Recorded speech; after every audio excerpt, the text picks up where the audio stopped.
What does your morning routine look like at the moment? Morning routine is wake up. Round about what time? I'm waking up these days around 6 a.m., 6:30 a.m. I'm trying to go to sleep by about 10:30 p.m. Sometimes it's 11, sometimes it's 10. I wake up, and I have to be careful here because whenever I've described my routine in a little bit of detail, people always say, "I can't believe you don't go to the bathroom." And it's like, well, of course, I want to be my pants on, exactly, right on. foot, left foot. So I want to be clear. I take care of my basic functions. But when I wake up, I make a beeline for sunlight. So I'm going to get sunlight in my eyes. I'll probably go into the grave saying this, so forgive me if people have heard me say this before, but the single best thing you can do for your sleep, your energy, your mood, your wakefulness, your metabolism is to get natural light in your eyes early in the day. Don't wear sunglasses to do it. It takes about 10 minutes or so. If you live in a cloudy area, if you're in the UK in the winter, yes. Or the summer, maybe you resort to some artificial light as a replacement, but as much as one can, get bright, natural, and if not natural, artificial light in your eyes early in the day without sunglasses. Contacts and eyeglasses are fine. Don't try and do it through a window or windshield. It's going to take far too long.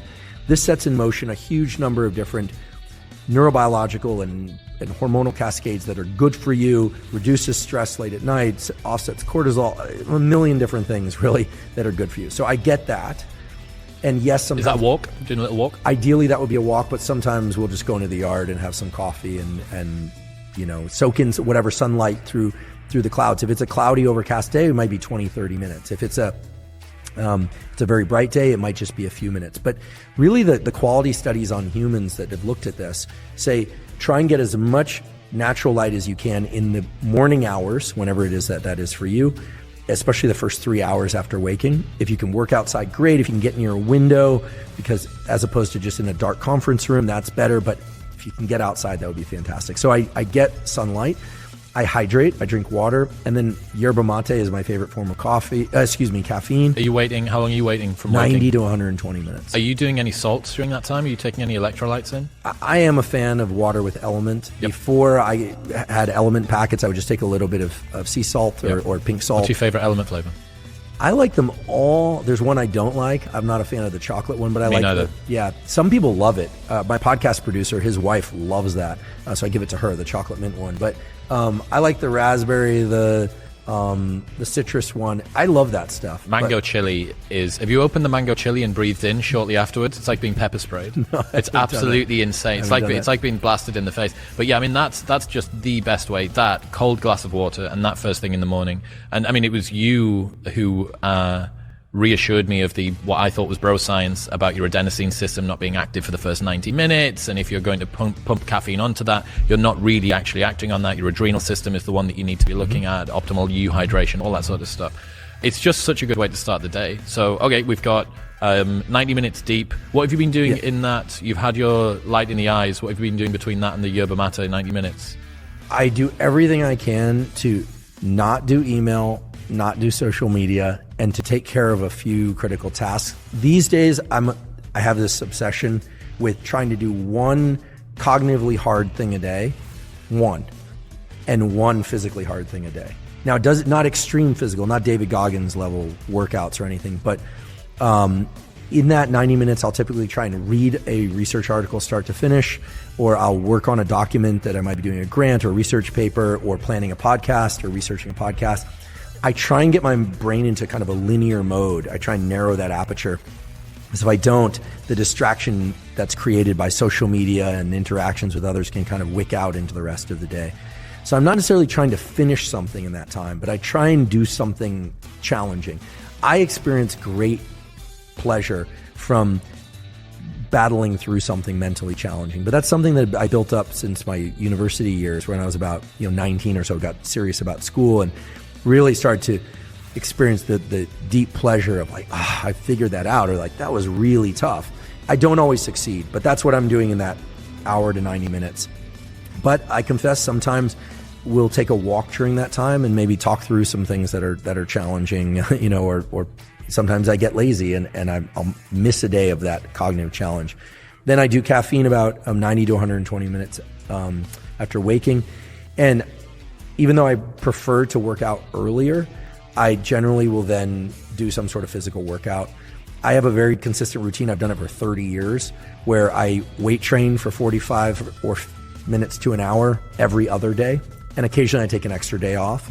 And occasionally, due to travel or other commitments, I'll occasionally double up 2 days and then take 2 days off. Yep. So it's really boring, to talk about workout schedules, but it's really simple. It's like, I'll do a kind of pushing day, rest, pulling day, upper body push, up, rest, upper body pull, rest, and then legs, take 2 days off, something like that. Are you doing, on the off days, are you doing some sort of zone 3? Always jogging or skipping rope. Those are my favorite forms of cardio. Sometimes swimming, but typically I'll go running for 30 to 45 minutes. Or if I'm feeling a little bit lazier, because I always find the high intensity stuff to be easier than the long drawn out stuff, I'll sometimes throw on a weight vest, a 30 or 50 pound weight vest, and I'll go out for a shorter run. Or I'm a big fan of Knees Over Toes, Ben Patrick. I know you had him on. Yeah, great guy. We were down in Costa Rica with him and his wife, who had the best time and learned so much. I'll occasionally do a backwards, hill walk, or throw on the weight vest for that. We sometimes will get bands and so there's a great way to combine this. We will sometimes get 2 people in one of these thick bands, do hill walks in the morning while getting our sunlight. Yeah. But that I don't really consider a workout. I consider that just kind of rehabilitate as a movement.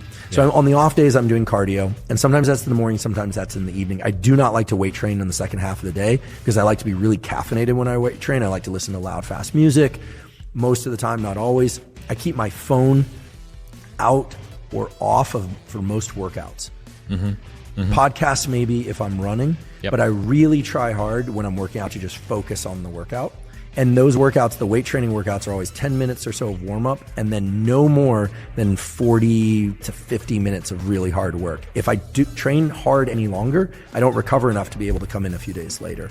And when I train that way, I generally make pretty consistent progress. And you're taking yourself up until, what's that, probably maybe 10, 30, 11 a.m., something like that? Yeah, and then I'll eat my first real meal. Now, occasionally I'll wake up really hungry if I didn't eat that well the night before. Yeah. But typically, after I train, I'll eat. I like oatmeal after I train. Oatmeal, fruit, some fish oil, protein drink, and then maybe 90 to 120 minutes after that, I'll have a real lunch. My lunch is pretty much the biggest meal of the day. If I have my way, it'll be a steak, a salad, maybe a little more starch, although I sort of got it earlier. Yep. Brazil nuts. That meal sometimes can extend longer and longer. It just ends up being a feeding fast. I love to eat. Yeah, so I'll eat, and then I confess I usually will work a little bit more for about 30 minutes or an hour, typically email, and then I'll take a 10 to 30 minute yoga nidra nap or a nap, and then come back refreshed. I really struggle with the naps, man. I come back after that and my emotions are all over the place. I'm disoriented. Maybe it's because I struggle to fall asleep super quickly, and therefore I'm extending that period out for a little bit longer than I need. I probably need to try the yoga nidra thing, but for me, I'm absolutely all over if I do that. I wake up and I don't know what day it is, and my emotions always feel a little bit out of whack as well. I wake up grumpy from naps sometimes, I'm told. Okay. There are a few times when I've woken up just really angry. I have no idea what that's about. I don't know any of the neurochemistry associated with that. Sometimes I wake up from naps, it's really pleasant. I'll occasionally do, if the nap is early enough in the day, afterwards I'll have a nice double espresso and get back into work. That's the hardest part of the day, actually.